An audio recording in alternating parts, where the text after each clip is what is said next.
Olá, eu sou Pacardi, designer há mais de 50 anos, ou melhor, trabalho no meio da criação, da criatividade há mais de 50 anos. Inicialmente comecei como escultor, desenhista e foi indo.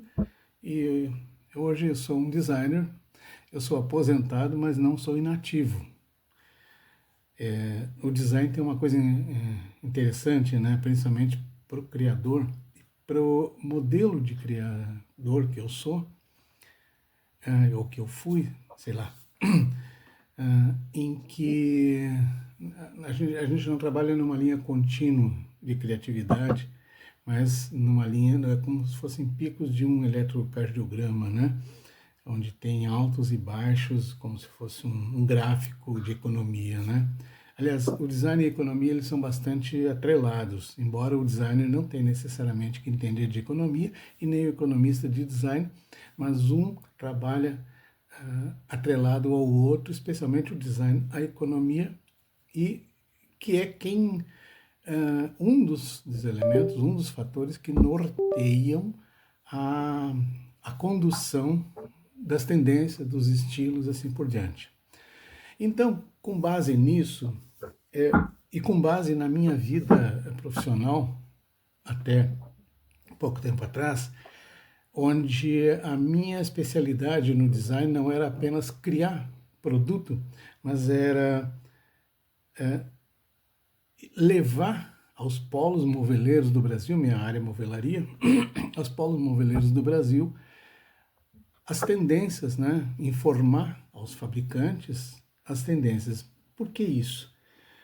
Eu estou falando num período pré-internet, pré-inteligência artificial, onde havia muito pouca informação, era muito concentrada nos meios acadêmicos, enfim, a informação sobre o design, ela circulava, ela tramitava muito mais na indústria automobilística, na indústria da moda, na indústria têxtil, na indústria da alta decoração, não na movelaria, mas no complemento de maneira geral, enfim, no eletrodoméstico, principalmente o eletro, né, trabalha muito com design, e o setor moveleiro, ele era um setor bastante prejudicado com, com as informações necessárias para o avanço do seu produto. Isso não é por uma questão de desinformação, e sim por uma questão de produção. Produção e venda, produção e movimentação do produto, né?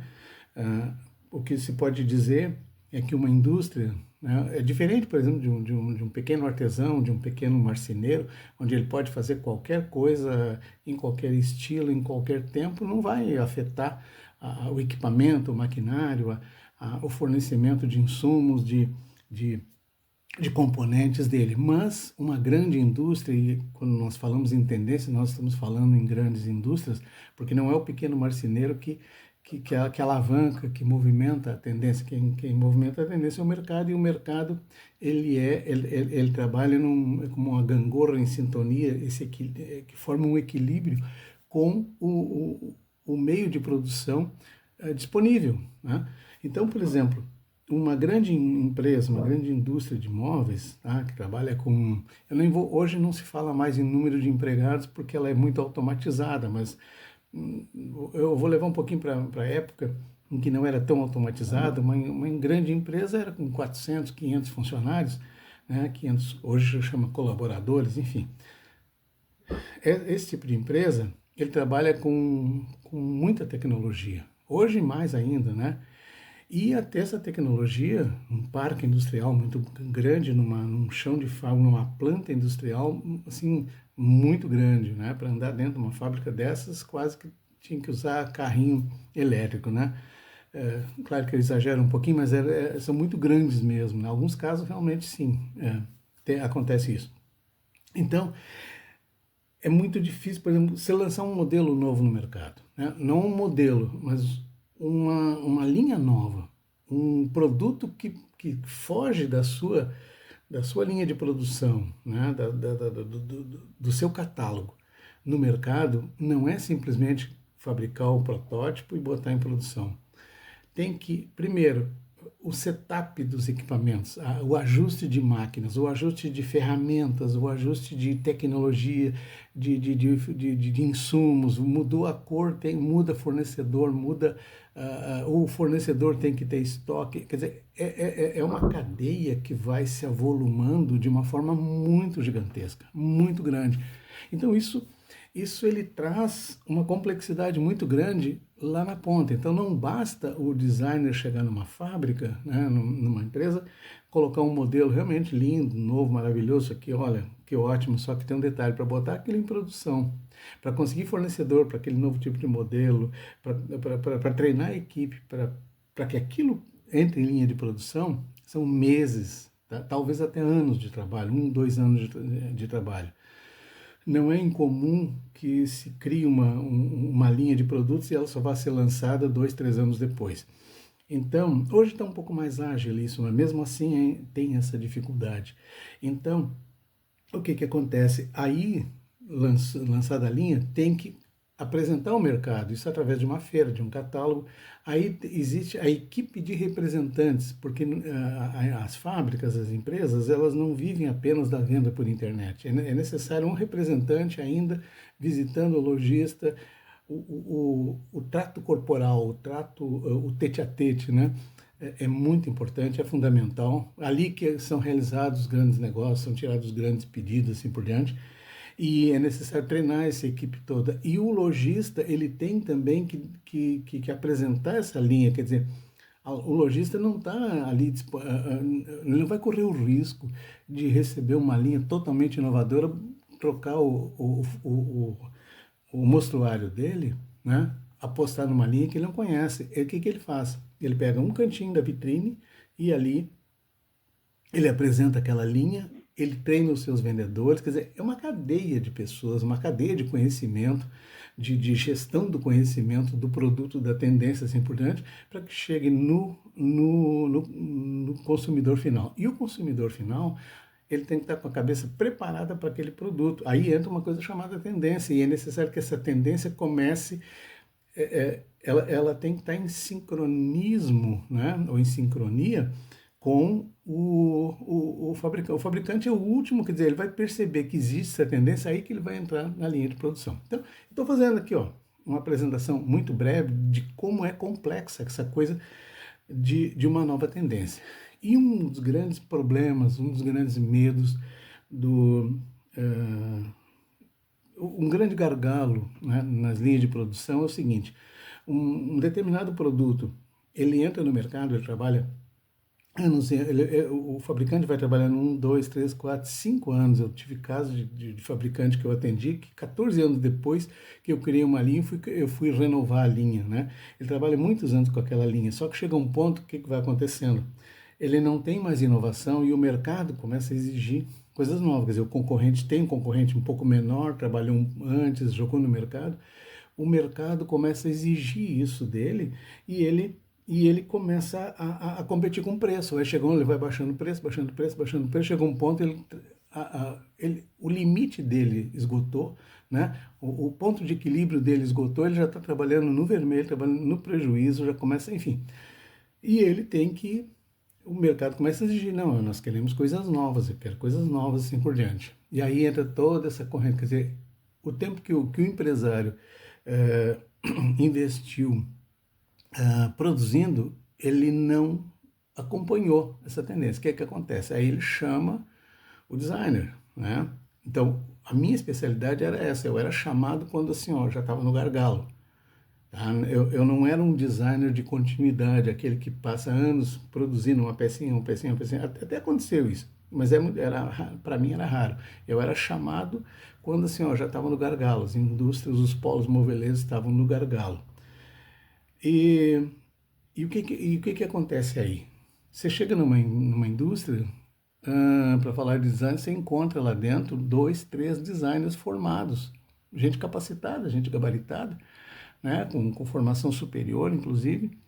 E aí, hoje eu já entendo isso, mas na época eu não entendia isso.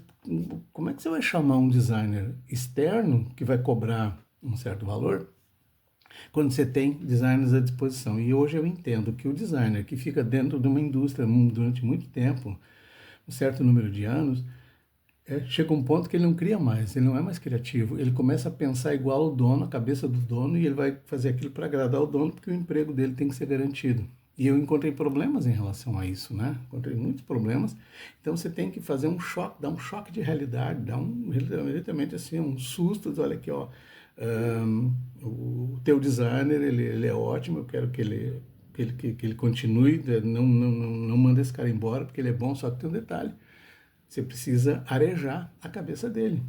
Para arejar a cabeça dele, você tem que arejar a sua cabeça, do empresário, do dono da empresa. Então, eu fazia esse trabalho, levava a nova tendência. Para isso, eu levava primeiro um seminário, um conjunto de palestras, né? E fiz isso ao longo de muitos anos na minha vida, em alguns polos moveleiros, polo de São Bento do Sul, polo de Gramado. Fiz esse trabalho. E, e aí, com o advento da internet, né? Com o advento, hoje é muito fácil, porque existe um grande problema para o designer, principalmente para o designer independente, é que é muito fácil hoje você ir na internet, tá? E buscar um modelo parecido com aquilo que você quer, né? Lá de outro lado do mundo, assim por diante, adapta aqui, puxa ali, acerta ali. Você, você acaba dispensando o profissional que faz um estudo, uma análise socioeconômica, uma análise ambiental, uma análise de mercado, uma análise de comportamento, uma análise de estética, né? Você vai ali e copia, eu gostei do modelo, copio, né? E que acaba desgostando muito os profissionais, e o profissional acaba se resignando a virar um copista, um ajeitador, um enjambrador de modelos. Eu sempre me neguei a fazer isso. Perdi cliente por causa disso, perdi mercado por causa disso. Então, você chega nesse gargalo. E mais hoje ainda, com a advento da inteligência artificial, e eu precisei acompanhar isso, né? Logo que surgiram assim, as primeiras IAs, eu comecei de desenho, a primeira foi o Dalí, nossa, horrível, horrível, horrível, coisa horrorosa, sabe, desenhos horrorosos, coisas monstringos e tal. Só que ela foi aprimorando, aprimorando, e hoje eu dou um prompt, prompt é a descrição em palavras, né? Eu aprendi a desenvolver esse prompt, onde eu consigo exatamente o que eu nem imaginava que estava pensando. Então, também é muito fácil esse tipo de criatividade, só que isso aí não é criação. Na verdade, a IA, ela não cria nada. O que ela faz é pegar um pedaço, um fragmento de um aqui, fragmento de outro ali, ajusta e encaixa, você pensa que criou. Coloca lá no Google Lens, por exemplo, e aquele modelo já existe, e muito parecido. Então, a questão da inovação é muito complicada, é muito difícil. Aí, a gente pensa o seguinte, tá bom, mas é assim que o mercado, assim que a banda toca, assim que o mercado gira. Tá bem, tá tudo bem, não vai, nada mais vai mudar por enquanto. Lê do engano, lê do engano. Porque como é que funciona o mercado? Como é que funciona, o que é uma tendência? Essa pergunta é a pergunta que eu mais respondi na minha vida. O que é uma tendência? Eu explico da seguinte maneira. Você vai com a sua família, né, no shopping. Aí você chega no shopping, né, aquele shopping moderno, tal, um monte de lojas, todas, né, da moda, bonitinho. Aí você vê uma determinada roupa, né, você vê uma roupa ali e aquela roupa esquisita, aquela roupa muito diferente, muito, sabe, não bate. Eu jamais usaria essa roupa. Aí você chega na loja do lado, a mesma roupa está lá. Eu disse, nossa, olha aqui, ó, ele é igualzinho, ou muito parecido com aquela. Nossa, que coisa horrorosa. As pessoas usam isso, que coisa feia. Aí você vai andando pelo shopping e tal. Quando chegou na 10ª loja, viu repetido o mesmo produto, aquilo já não choca mais. Não, interessante. Olha aqui, ó, o detalhe ali é legalzinho, então. Aí você vai no outro shopping, chega lá no outro shopping, a mesma coisa. Quando você chegou no terceiro shopping ou na 10ª loja que visitou, talvez nem chegue a tanto, você já está comprando aquela peça. E aí uma pessoa compra, duas compra, o vizinho compra, o outro compra e tal. daqui a pouco aquilo ali desata a vender. Aquilo que era uma tendência, ou seja, a tendência quando se enxerga, quando você encontra numa loja repetido aquele produto, tá? A tendência é que na próxima loja vai encontrar novamente. E a tendência é que na outra vai mais. E a tendência é que logo as pessoas estão usando aquilo e colocando aquilo dentro da normalidade. Então, vai chegar um ponto que deixa de ser moda, deixa de ser tendência e vira moda. Quer dizer, quando já não é mais, já está claro que todo mundo usa, passa a ser moda, e de moda vira modinha, e de modinha se espalha pelo mercado, tá?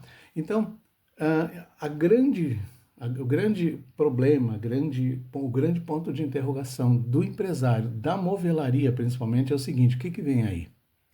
E quando eu falo em tendência, você imagina o seguinte, eu uso sempre a seguinte metáfora. Você imagina um céu bonito, céu de azul de brigadeiro, azul pintado de azul, e tá tudo bem, dia bonito, não vai chover. Mas lá na pontinha começa a aparecer uma nuvenzinha. É uma nuvem, tá bem.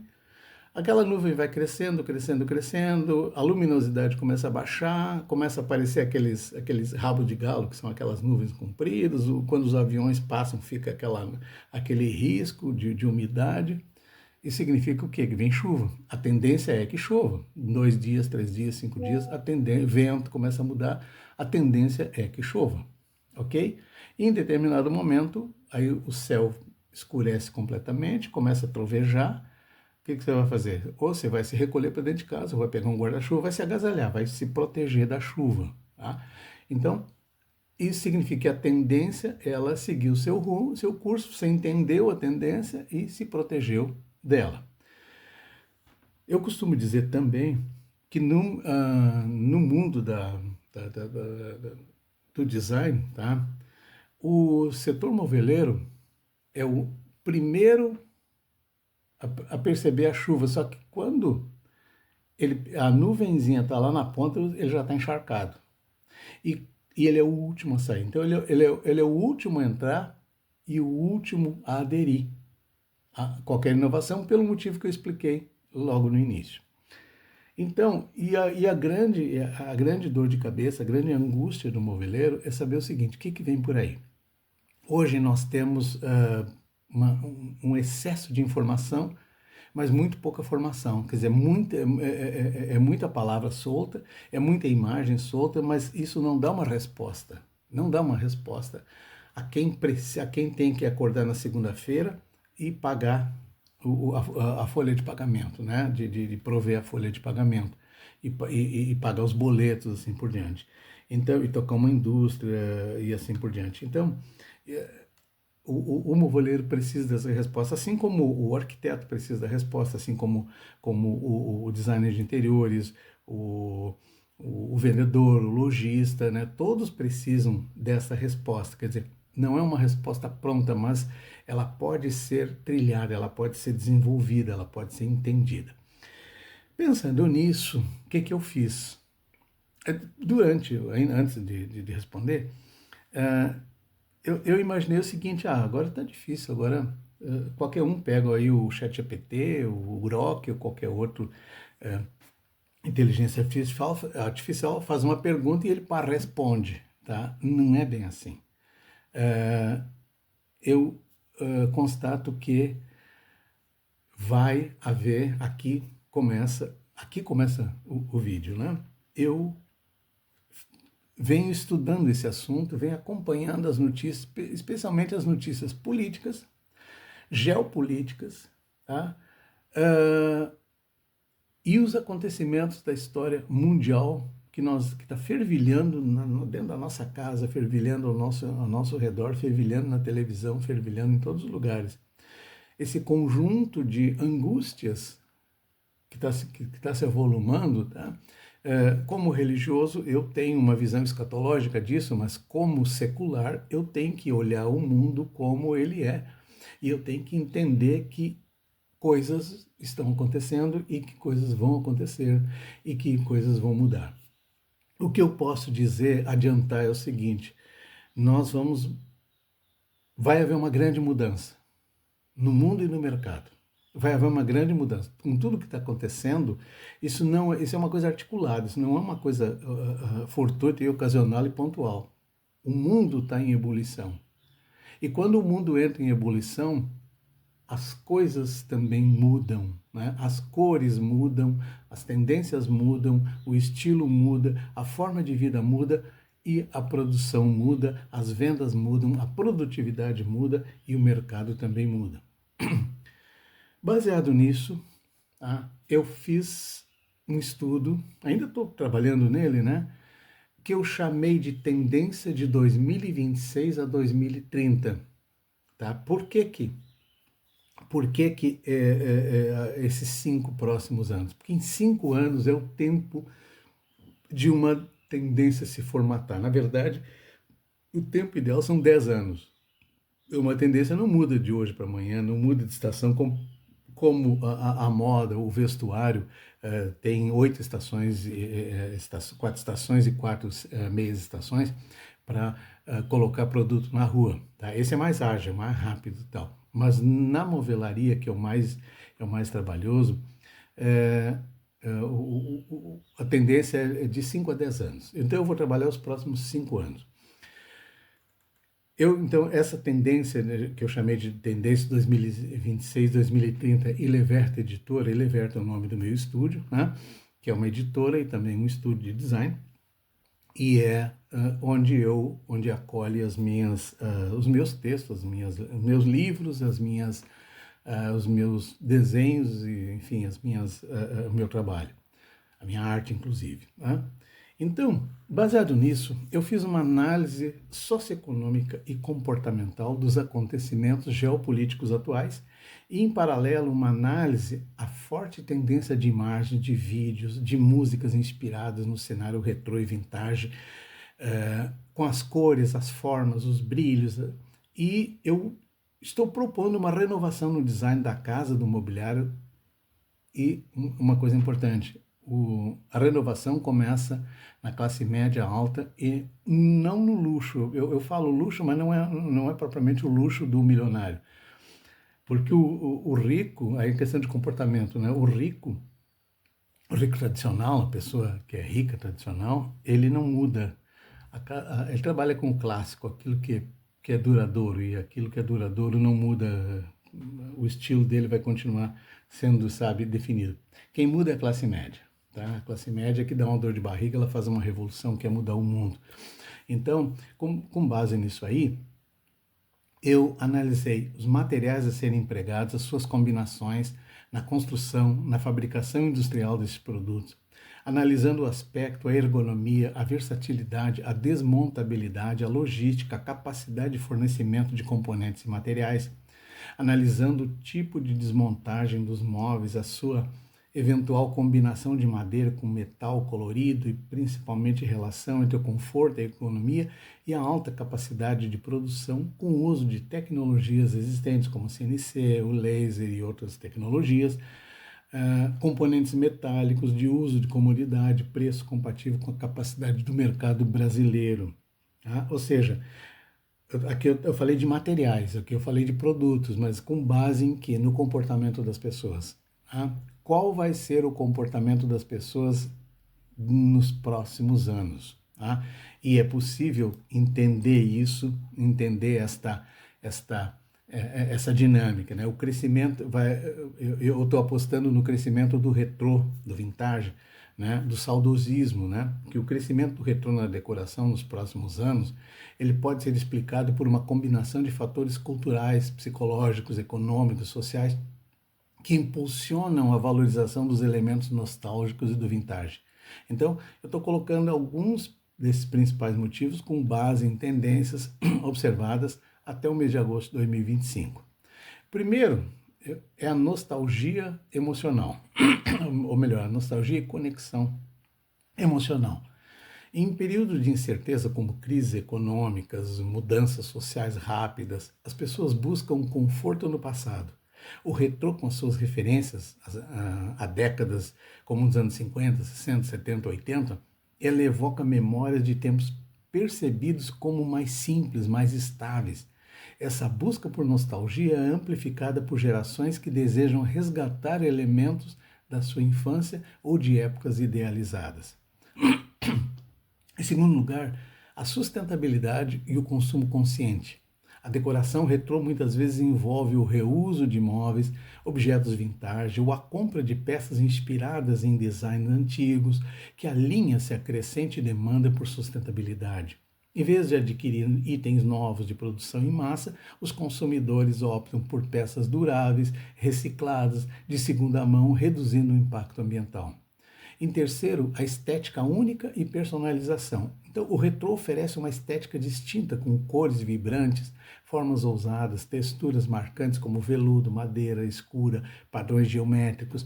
Em um mundo dominado por designs minimalistas e padronizados, o retrô permite que as pessoas expressem individualidade e criem espaços com personalidade. Em quarto item seria a influência da cultura pop e da mídia. Séries, filmes, redes sociais como Instagram, Pinterest têm popularizado estilos retrô com produções como Stranger Things, Mad Men, inspirando estética de décadas passadas. Influenciadores de design de interiores no X, por exemplo, que é a plataforma, o antigo Twitter, e outras plataformas também promovem peças vintage, aumentando a sua demanda. Em quinto lugar, a rejeição ao fast design. Assim como o fast fashion, o fast design, que são móveis baratos e descartáveis, está sendo questionado. Consumidores valorizam peças retrô pela sua qualidade artesanal, a sua durabilidade, contrastando com a produção em massa de baixa qualidade. Em sexto lugar, os ciclos de tendências. A moda e a decoração são cíclicas e o retrô está em alta porque muitas tendências das décadas passadas estão voltando e reinterpretando para o contexto moderno. Por exemplo, o revival dos anos 70, com tons terrosos e móveis curvilíneos, reflete um desejo por calor, por aconchego nos espaços. Em sétimo, acessibilidade e mercado vintage. O crescimento de brechós, feiras de antiguidades e plataformas online como o Mercado Livre, o Etsy, facilitam o acesso a peças retrô autênticas e réplicas acessíveis, tornando o estilo viável para diferentes orçamentos. E dentro de uma previsão para os próximos anos, então com a continuidade de preocupações ambientais e o desejo por autenticidade, o retrô ele deve se consolidar especialmente em combinações com elementos modernos, o chamado retrô moderno, cores saturadas como laranja queimado, verde musgo, materiais como latão, cerâmica devem ganhar destaque conforme apontam tendências e em publicações também de design no X e em sites especializados. Beleza, então eu pretendo gravar alguns vídeos, tá? Para não me estender demais nesse aqui, e eu vou detalhar algumas tendências retrô específicas que estão em alta com base em informações recentes e exemplos de plataformas como Pinterest, Post no X, além de explicar como elas estão sendo aplicadas na decoração. Como se expressou, como houve um interesse, também eu vou buscar inspiração em tendências mencionadas em fontes confiáveis e em sentimentos observados nas redes sociais, mantendo o foco em por que o retrô está crescendo.